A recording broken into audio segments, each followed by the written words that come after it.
एक था सदना, कर्म से कसाई, उसके हाथ मांस काटने और बेचने में व्यस्त रहते, परंतु मुख में सदैव श्री हरि विष्णु का ही नाम रहता।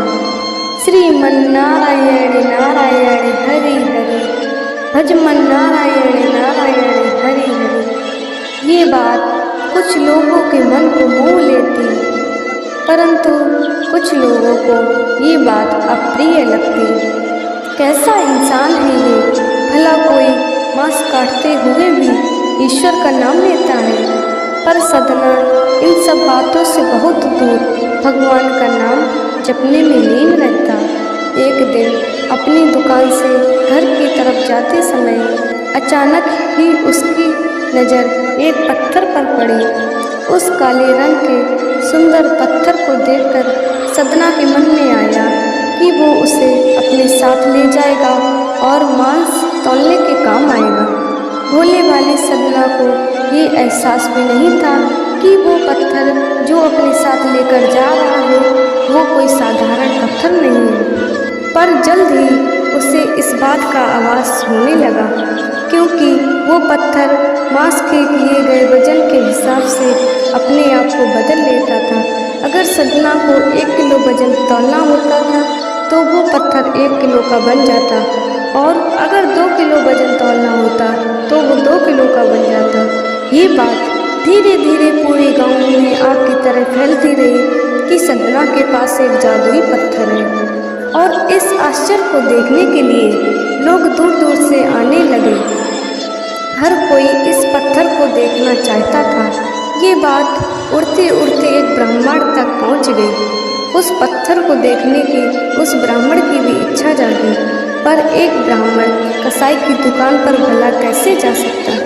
फिर उसने दूर से ही उस पत्थर को देखने का निश्चय किया। उसके पांव तले जमीन खिसक गई। वो पत्थर कोई ऐसा वैसा पत्थर नहीं था, भगवान श्री विष्णु का प्रतीक शालिग्राम था। ब्राह्मण को सदना की मूर्खता पर क्रोध आया। उसने सदना के पास जाकर कहा, मूर्ख, तू जानता नहीं कि तू कितना बड़ा पाप कर रहा है। ये कोई पत्थर नहीं है, ये शालिग्राम है, श्री भगवान विष्णु का स्वरूप, और तुझ इससे काटा मांस तौल रहा है। रक्त से भरे हाथों से शालिग्राम को उठा रहा है। तेरा अपराध क्षमा के योग्य नहीं है। ब्राह्मण प्रसन्न मन से श्री शालिग्राम को अपने घर ले गए। उन्हें स्नान कराया, चंदन लगाया, धूप दीप जलाए। जो भाव सदना में था वो भाव ब्राह्मण में कहाँ था। उसी रात भगवान ब्राह्मण के स्वरूप में आए और उससे कहा, हे ब्राह्मण, मैं तुझसे बहुत प्रसन्न हूँ, परंतु तुम क्यों ले आए मुझे सदना के घर से। मुझे जहाँ से लाए थे वहीं छोड़ आओ।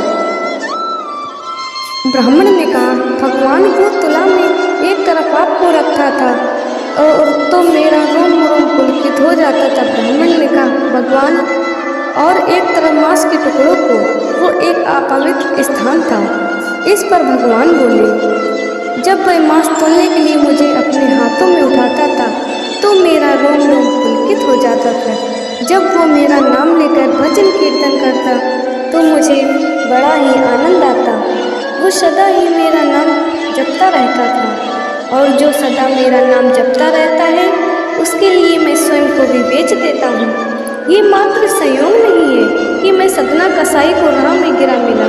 मैं स्वरूप बार बार सदना के हाथों का स्पर्श पाना चाहता था। अगले दिन ब्राह्मण उठते ही श्री शालिग्राम को लेकर सदना के पास पहुंच गया और स्वप्न में हुए भगवान के दर्शन और उनकी इच्छा के बारे में सदना को बताया।